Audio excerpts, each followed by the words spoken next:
I have 12 o'clock. We're going to go ahead and get started. I know that my colleague Melanie is going to continue to admit people into the room, so we might have a few additional folks joining us. We want to be respectful of your time and go ahead and get started. My name is Leah Paley. I'm the CEO of the Anne Arundel County Food Bank. Thank you so much to each and every one of you for taking the time to join us today. I see lots of familiar faces, so thank you so much, and some new ones, which is always wonderful. So I did just want to take a moment and reference just a few notes. The first I wanted to start with is, you probably just had something popped up. This is going to be live streamed on our Facebook page. We are also recording, so you can go ahead and click "Got it." And if you are not comfortable with the recording or the live stream, now is the time to go ahead and click on that "Leave Meeting" button, but we do hope you stay. So with that, I did just want to take a moment and acknowledge that this is our first time doing this, and we're really excited to be able to share our impact report with you. Last fiscal year was a really big year for us, and we are thrilled to be able to highlight some of our accomplishments.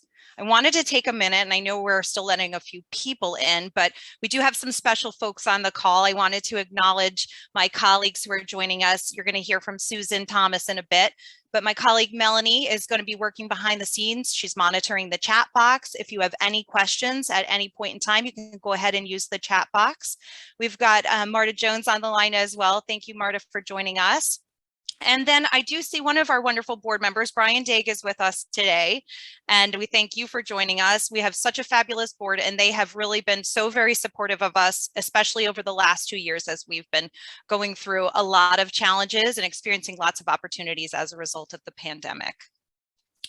So I did want to also let you know that we're going to have this presentation, and then we're going to have some time towards the end. And if you have any questions at that time, you can type them into the chat box. If they're more pressing, feel free to reach out to Melanie. Just to get us kicked off before we dive in, we do have a fun poll. We'd love to know what your connection is to us. So Melanie's going to just pull up that poll. If you can go ahead and take a moment and tell us how you're connected to our work.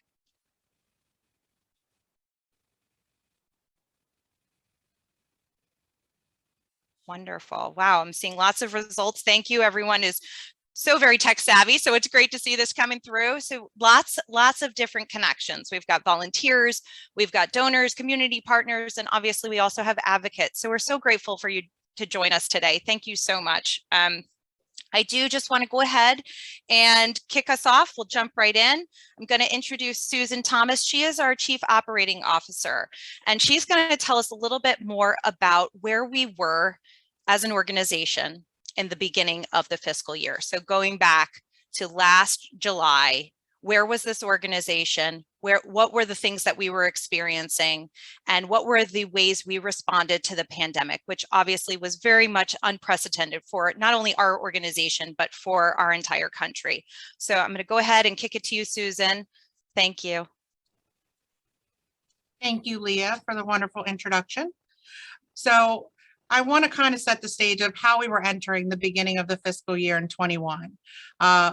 It's definitely been an extremely busy year with a lot of pivoting, a lot of changes, and COVID created a lot of unique challenges that we've never had to face before.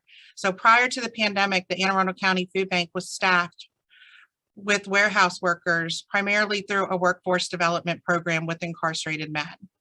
And we were highly dependent on volunteers for office support, drivers, and warehouse help. In March of 2020, the Anne Arundel County Food Bank lost our entire warehouse force and 99% of our volunteers due to COVID. Through partnerships with Anne Arundel County Recreation and Parks and Anne Arundel Annapolis Community Emergency Response Team, the Anne Arundel County Food Bank was able to continue operations until temporary staff were hired. Stores struggled to keep items on the shelves, and they did not have items to donate. At the same time, all of our food drives were canceled, causing donations to drop 98%. By June 2020, the need for food support increased 484%. Go to the next slide.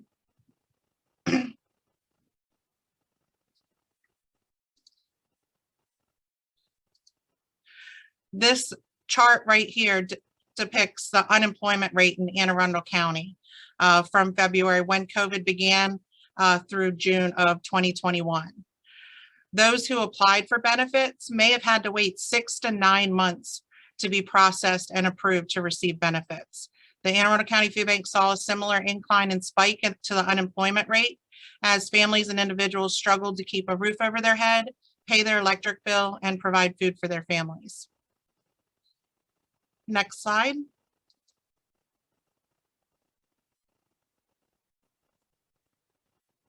These photos are really impactful to me that I really wanted to share. Pantry distributions increased up to 5 times during FY21. You can see in the photos the lines that are going around as people were going to get food assistance. Police and Anne Arundel Annapolis Community Emergency Response Team were needed to help support pantry distributions and provide traffic control. When COVID began, several of our pantries had to temporarily close because they were staffed with seniors that were at high risk of contracting COVID. The Anne Arundel County Food Bank created a new partnership with the Partnership for Children, Youth, and Families. The Partnership for Children, Youth, and Families had a Pantry on the Go program that provided mobile pop-up pantries throughout Anne Arundel County. Working together with the Pantry on the Go, we were able to ensure additional food locations were available as the residents' needs changed in Anne Arundel County. The Pantry on the Go program alone assisted 163,000 households through 550 distributions in FY21 in Anne Arundel County. I would now like to introduce Leah, our new CEO, to share some additional accomplishments. Leah joined us in September. We're thrilled to have her on our team, and she brings a wealth of experience in food insecurity. And with that, I will turn it over to Leah. Thank you so much, Susan. I really appreciate everything that you just highlighted. I think that image you just shared with us, the line wrapped around, was a very powerful one. And I'm sure that those of you on the call who were volunteers at some of these distributions, who work for some of the organizations who are organizing these distributions, know exactly what it was like to experience this. It was very overwhelming. I'm so grateful to be here with you all today and to have joined the Anne Arundel County Food Bank. I was working 10 years prior to that for an organization based in the Laurel area, and we actually were doing many of the same things that organizations that the food bank supports does day in, day out. So I'm very, very well aware of the challenges that the organizations were facing and the people we serve. So we've got some great information up here, and I think that you would agree that these numbers are extremely powerful. Just to give a little bit of context, you can see that we, on average, we're serving 62,500 people each and every month in terms of the visits to our food pantries. This was double what it was for the year before that. So going from 30 to 62,000 individuals served was just huge. Our partners were inundated with the number of individuals seeking services. 52% of the people seeking services from our pantry partners in the last fiscal year had never gone to a pantry before, not one of our partner pantries. So our partners truly stepped up in such a profound way. We distributed 5.8 million pounds of food. That to me is such a large, almost unfathomable number, 5.8 million. And that's almost 3 times the number of pounds of food we had distributed in the year before. We were able to, through the generosity of our federal government, of local government, and of course, all of you wonderful folks on the phone, to be able to purchase a lot of our food. And we're going to talk a little bit more about that on the next slide, but we really prioritized not only the fresh produce that you see, 1.2 million pounds of fresh produce, but also making sure that the food we purchased was culturally relevant to those individuals who were coming to our pantries. Oftentimes we were getting feedback from partners that certain individuals, including those in our Latinx community, were needing certain types of items, and we didn't necessarily provide those. So we were very fortunate to be able to have the funding to purchase the items that our clients were thrilled to receive. Before we advance, I did just want to point out another partnership that we established in the last fiscal year was one with the Department of Aging and Disabilities. There's a photo here from our Fresh Foods Fresh Food Fridays senior distribution. And we had those every single week. We alternated locations between Glen Burnie and Annapolis. And that was a huge undertaking. Over 25,000 senior households were served through this program. So we can go on to the next slide. Thank you, Melanie. So I think that's a good segue from produce. Well, where was that produce stored? Why, it was stored right here in our refrigerated space. And we were very fortunate prior to the pandemic that we were able to expand our refrigeration, which was critical to housing all of these items. And not only that, but when the pandemic started, we were able to utilize funding to expand the doors, to fix the floors. And that allowed for our warehouse team to work more efficiently and effectively as they were bringing these items in and out of this area. So you see this lovely this bar graph over here. And I did want to just point out to you, we talked a little bit about being able to purchase food as a result of funding that we received. One thing that I think is just extremely staggering is the jump from how little food we purchased in the previous fiscal year, which was 1% of all of the items we distributed. And that equated to roughly $185,000 worth of food, to purchasing 74% of all of the items we distributed. And that was $2.93 million worth of food. And that was all in one fiscal year. So that was quite a bit of food. And we were, again, so very glad to be able to purchase items that we knew the residents who were coming to our pantries would use, and that were healthy items as well. So before we advance to the next slide, I did want to talk about some other opportunities and accomplishments that we were able to do last fiscal year as a result of the generosity of foundations, as a result of those of you on this call. We were needing to expand our warehouse team, our office staff, in order to meet this increased demand. And so with the generosity of the funding that we received, we added team members, we made IT updates, we purchased 3 vans that were that went to some of our partners so that they could come to us and pick up the food that they were ordering. We also worked with 3 of our partner pantries to install ADA compliant ramps, which was obviously very critical to ensuring individuals living with disabilities were able to access these services. Our staff, up until roughly a year ago, had been relatively small. I think we had about 5 or 6 people on our team, and we have now at this day gone up to almost 20 people. So we have exponentially increased our staff. And with that, we needed more office space. So we've been able to add offices. We also added a space dedicated specifically to our volunteers. So we've been very, very busy and made lots of great progress. All right, let's go ahead and switch. What's on the horizon? So we've done a lot, and we are still committed to moving our mission forward. I did just want to talk about, before we highlight the wonderful things on here, what does the future look like for our clients, for the individuals coming to our pantries, because that's front and center in our mind. And we just want to make sure that we are continuing to meet the demand. So we recognize that we are going to continue to see high inflation.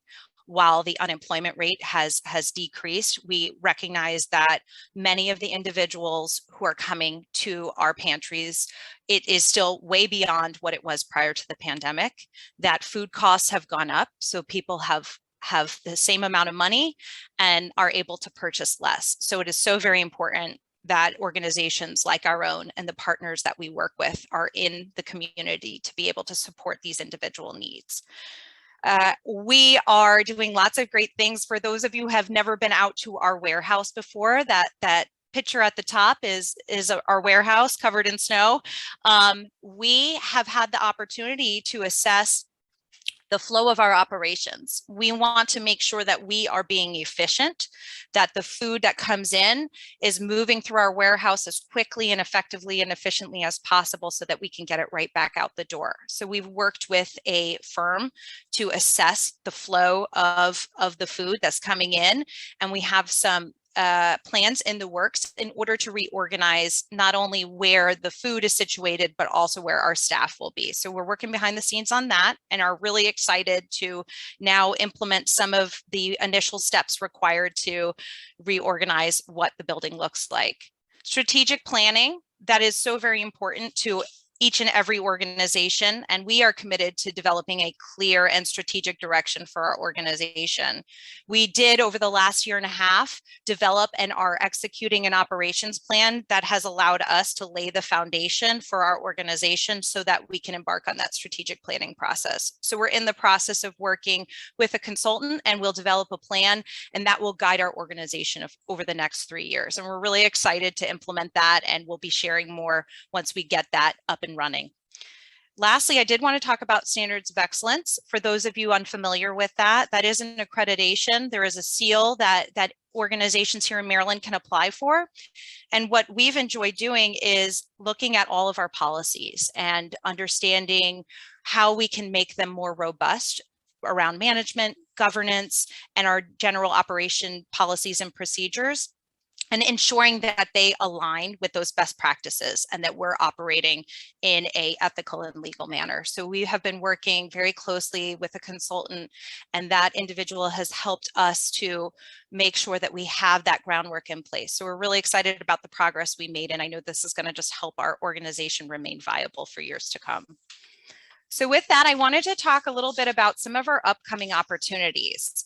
We're really excited about Nutrition Month. For those who didn't know, March is Nutrition Month, and nutrition is, of course, critical to individual success and our healthy outcomes.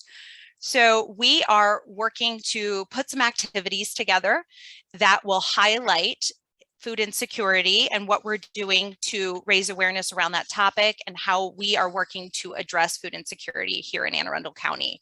We have a wonderful kickoff event planned. We will be sending a save the date. So please, please, please continue to monitor your email and of course, social media, and we will be sharing more information about that. We will have Dr. Kay, the health officer from Anne Arundel County, as well as a guest from the Department of Aging, as well as the Partnership for Children, Youth, and Families, and they'll have a really robust panel discussion. So I'm really looking forward to that, as well as some other fun interactive activities. So we really hope that you can join us for some of these and tune in and learn more. I did want to also mention that we are going to be having an event, hopefully in person, and that's going to be in May. Of course, we will continue to monitor the COVID situation, and of course, everyone's safety is forefront of our mind. But we are hoping to have this wonderful event. It is going to be called Feeding Hope, and it is going to be at the Homestead Garden location in Davidsonville, and that is going to be May 19th from 5:30 to 8. We will have more information to come there, but we're really looking forward to gathering in person, celebrating our accomplishments, highlighting a few individuals who have gone above and beyond over the last year to support our organization. We hope you can join us for the event. It's going to be a lot of fun. I think we're trying to secure a live band, so that will also be great, and have some good food on hand. So with that, that concludes our portion of the presentation. We really appreciate each and every one of you for joining us today.